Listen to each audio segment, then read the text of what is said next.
Today, we are going to look at a case study that examines a direct recognition policy.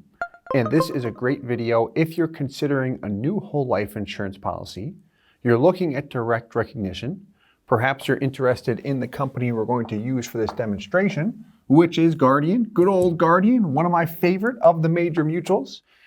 But this will assume a new policy. This is example B that has a dividend interest rate, 5.75%. That's their 2023 dividend rate, but a loan interest rate that is fixed at 5%.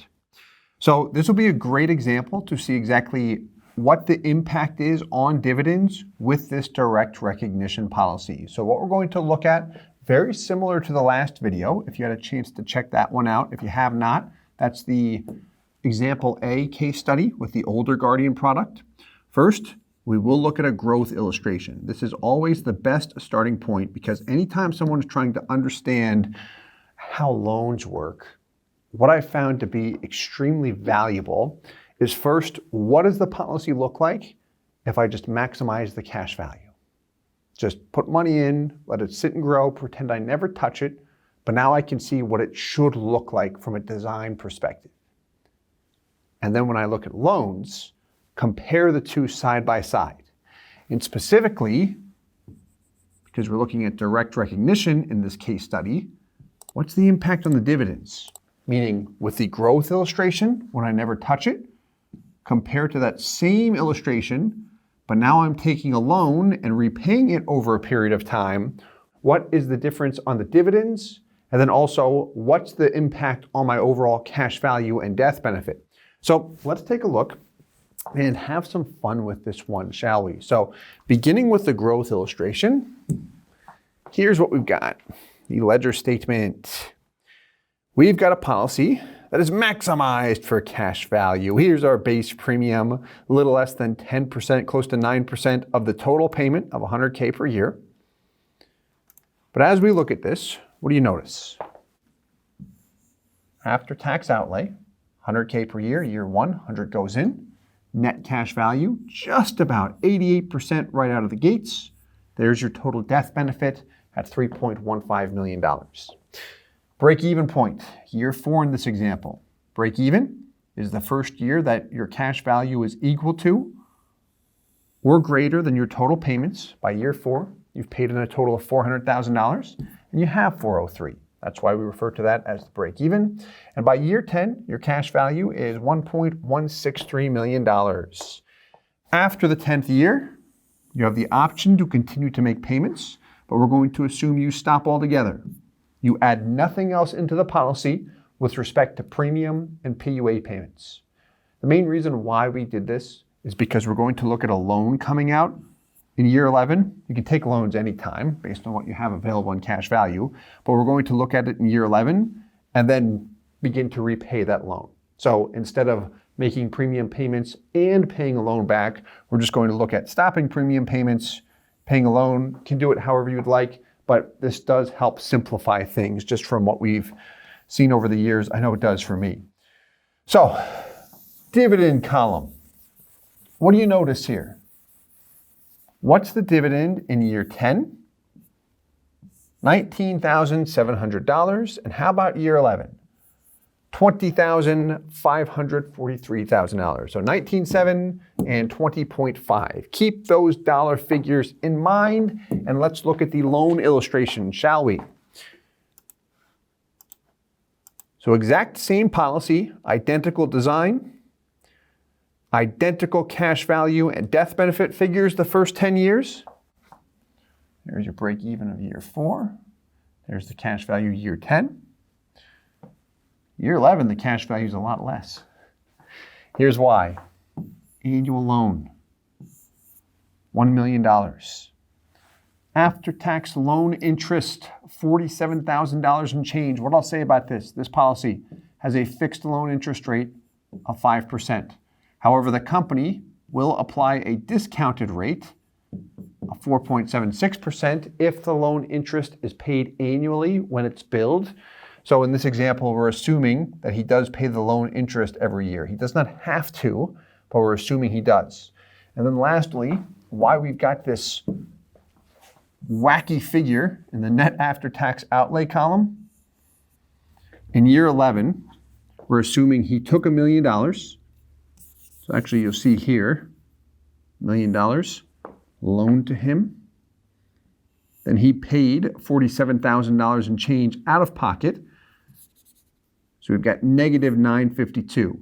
The insurance company is saying this is how much money came out from us, the insurance company, to you, the policyholder. If you don't see a negative, that represents money you are paying in when we look at the after-tax outlay column. Not the loan column, this is money that you're getting. But looking at this, we've got this oddball figure because it assumes we take $1 million, but then we paid $47,000 in change in loan interest. And then we begin to repay the loan at $1 million per year. A lot going on with this. Let's simplify a bit. Where's the dividend column? It's gone.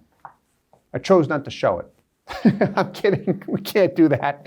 So when we illustrate loans, often you won't see a dividend column here. And the reason why is because there's too many columns. Loans add a lot to it. We've got the actual loan, then the loan balance, then the loan interest. Like we ran out of space, or the software did.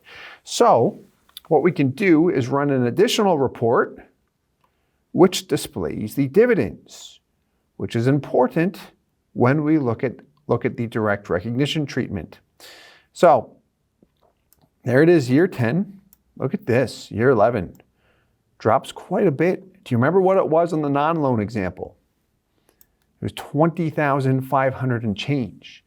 Here it's $8,600 and change. Why is that? Let's take a look. Policy B. On the left, we've got the growth illustration. Here's our annual dividend column. Pulled this from the illustration. Highlighted in yellow represents our break-even point. After the 10th year, 0 out of pocket. There's that dividend in year 11. So same thing to the example on the right. $1 million loan is taken. The gauge that determines how much you can borrow, I like to refer to this as our available equity, is our cash value. So when we borrow in year 11, $1.2 million in change is our cash value.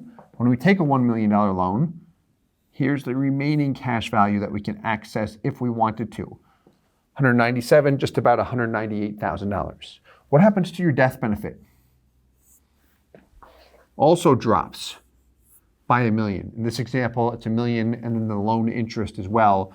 If we take what the death benefit was before a loan, then take that loan, add the loan interest, that's the net death benefit. Meaning if you die with a loan outstanding, here's the net death benefit that is paid to your beneficiary. And you'll see this on an illustration as well.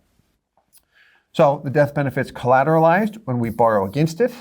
But look at this, reduced dividend. And here is the reason why. We've got our dividend rate of 5.75%. In this example to the left, that dividend of 5.75 is applied to your entire cash value because there's no loans outstanding. With this example, however, whatever's in cash value receives that dividend of 5.75. However, if we take a very large loan here, which we are, the remaining cash value still receives the 5.75, or that's what's applied to it. It's over here, the dividend applied, 5%. It's a reduced amount, isn't it? Yes, it is.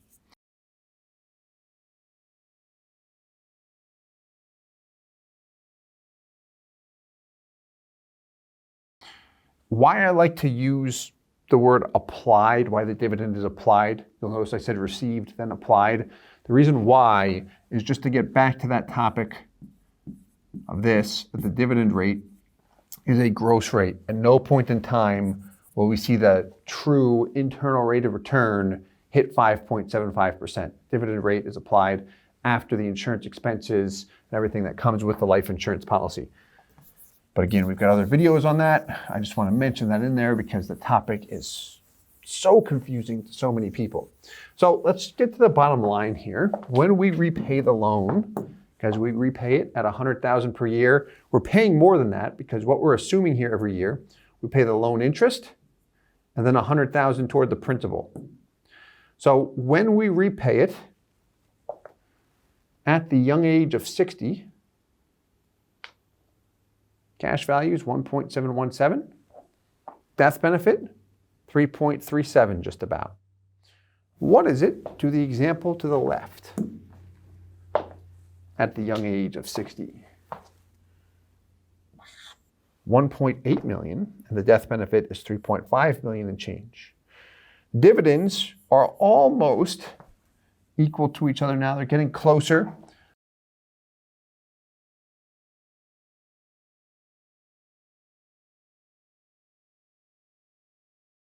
But I did take a hit in this particular example. The reason why has to do with Guardian's treatment and them applying a dividend rate that is equal to their fixed loan interest rate. Now, if you saw the last video with the higher loan interest rate, you saw that the opposite was true.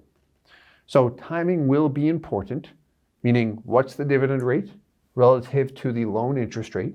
The other big thing I like to mention here, because a lot of times this can make people nervous. I know from a sales perspective, not all insurance professionals or people who perhaps are financial advisors that are pro whole life, they like the product, they don't always like to see that when I borrow and repay, my value is less than what it would have been otherwise, because that can be a turnoff in our minds. What I would like to point out here is the fact that we have a fixed loan interest rate of 5%, and it's actually 4.76% if I'm paying it every year, and that's fixed. So if variable loan interest rates are high in the marketplace, I'm able to lock in a much lower fixed loan interest rate where I might see a reduced dividend rate.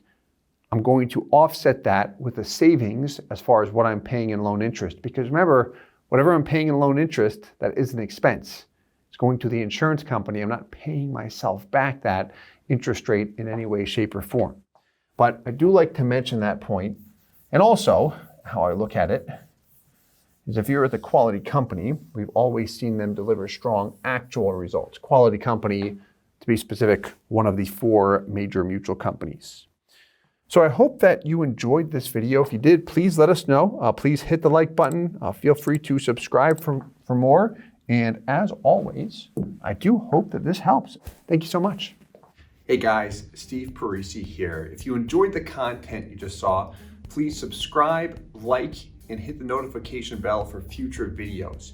If you'd like more information or to see some custom policies for yourself, feel free to call or email our offices at the contact information below.